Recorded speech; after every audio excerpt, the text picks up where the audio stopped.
I first came to know Christ whenever I was about 12 in a small church in the middle of nowhere, Arkansas. But I didn't really know how to be serious in my faith. I didn't know what that walk looked like because I didn't really have any models of that around me in my immediate family. But I did get serious in my faith right when I got to college, when what I would say connected with my first biblical community.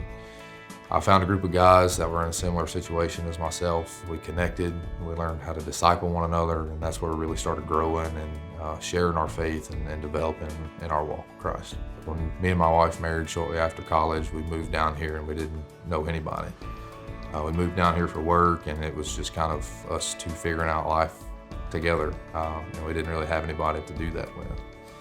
That was in 2019, so we were looking for churches, and then COVID hit, which was just a really weird time. We had a really hard time connecting, and then shortly as the world started coming back to normal after COVID, we found First Moss Bluff and got plugged into a small group. And that just gave us a place to sit down every week and share with like-minded couples who loved each other and who loved Christ and wanted to see each couple live to the potential that they could live up to. So that was key in both my marriage and growing in my faith, as well as my wife's faith. And then I joined Fight Club during the first Fight Club challenge, and God really pulled back some layers that I'd been hiding that helped add a level of a depth to my faith and to my marriage that I hadn't experienced before. I try to be the same man that I am Monday morning with my coworkers as I am Friday afternoon with my buddies, and Sunday morning here at church.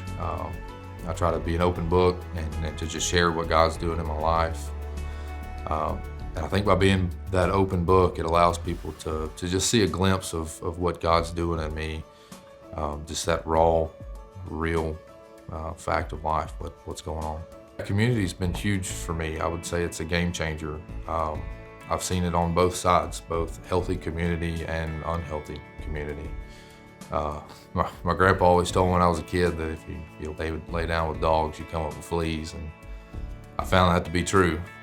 I've ran with some worldly people who didn't do anything but drag me down, and I've walked with godly men who helped lift me up, and that made a huge difference in my faith and in my walk with Christ. Just taking time to be curious, ask questions, and learn them on a deeper level rather than just know their name, understand where they're at, what they struggle with, what they enjoy, how to connect with them, learn how to celebrate with them in the highs and mourn with them in losses, just help them through the hard times.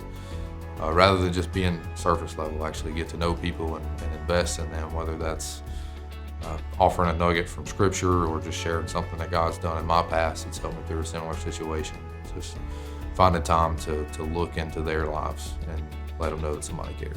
I look through the scripture and I see where God takes ordinary people and does extraordinary things.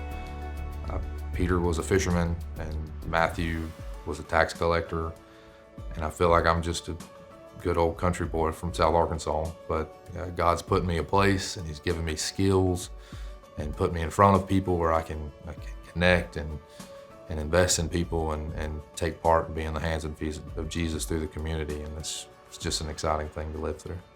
I had to sacrifice some of my own time.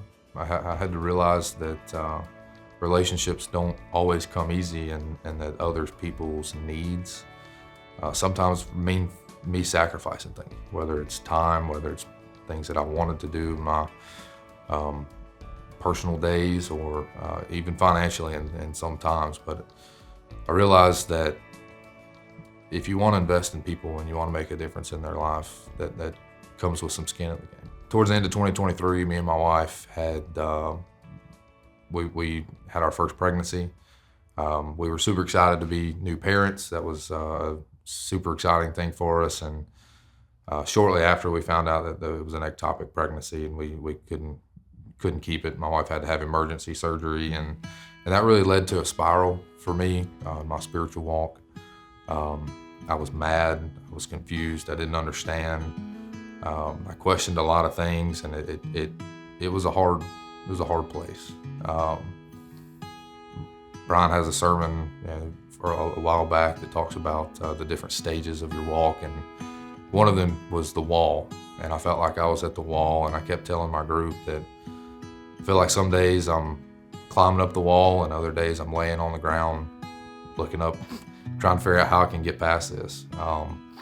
And one day after Fight Club, 2 guys from my group stayed over and followed me out to the parking lot and basically cornered me at my truck and just poured into my life. They shared some truth about the gospel, and one of them was just a reminder that God works all things for the glory of those who love Him, and that really just set some things off in my mind. I actually got in my truck that night and spent a lot of time praying. It was raining. That they were standing in the rain talking to me. I mean, that's how much they cared about me.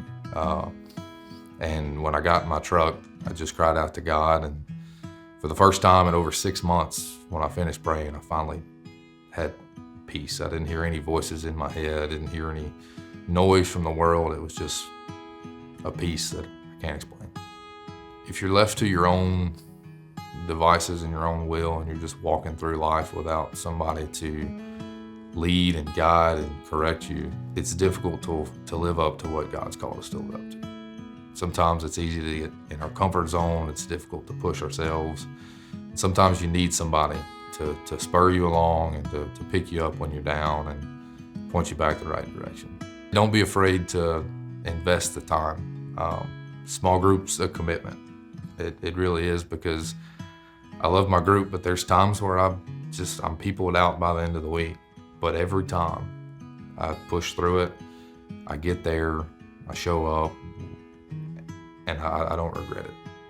It's a time commitment, and when you put the time in and you invest in those people and they invest in you, it can change your life.